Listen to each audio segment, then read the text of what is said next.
අයිබෝවන් ඔන්න අදත් තව ඔයාලගේ ගෙදරට හරි අපූර්ව ව්‍යංජනයක් අරගෙන. අහලා තියෙනවද වෙනිමැල්ල කොළ ගැන? එහෙම නැත්නම් සමහර විට ඔයාලා හඳුන්වන්න නැති කුමටිය කියලා.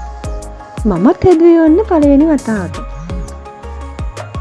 මේ වෙනිමැල්ල එහෙමත් නැත්නම් කුමටිය අද වෙනකොට ගොඩක් අය හඳුනන්නේ නැහැ. හැබැයි ඔන්න පොළවල් වල ඒ වගේම පාර දෙපැත්තේ ඔන්න මේ පැලෑටිය තියෙනවා ඔයාලා දකි. මේ පැලෑටිය වෛද්‍ය විද්‍යාවේදී මලබද්ධය, අතිසාරය, දියවැඩියාව, පණ රෝගය වගේ ඒවට හොඳ ඖෂධයක් විදිහට යෝජනා වෙනවා භාවිතා කරනවා. මේ පලා වර්ගය ඔන්න අපිට හදන්න පුළුවන්. අපි කම්කුන් හදනවා වගේ, එහෙම නැත්නම් පරිප්පු ටිකක්, එහෙම නැත්නම් කොස්සට ටිකක් එහෙම මිශ්‍ර කරලා. මේ තියෙන්නේ මම අපපු විදි. මුලින්ම වෙනිමැල්ල කොළ ටික හොඳට හොදලා පොඩි කෑලි වලට කපා ගත්තා.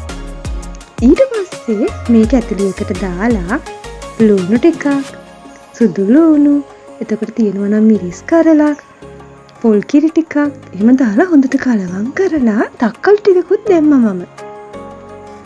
ඔයාලගේ රස විදිහට කෑලි මිරිස් කුඩු, කහ, ගම්මිරිස්, ලුණු කුඩු මෙන්න මේ දේවල් දාලා ලිපේ තියන තමයි තියෙන්නේ. හරිම ඉක්මනට අපිට මේ කෑම හදාගන්න පුළුවන්. මේ වෙනිමැල්ල කොළ එහෙම නැත්නම් කුමටිය හදන තවත් විදි තියෙනවා නම් කමෙන්ට් කරන්නකෝ. ගිහින් එන්න.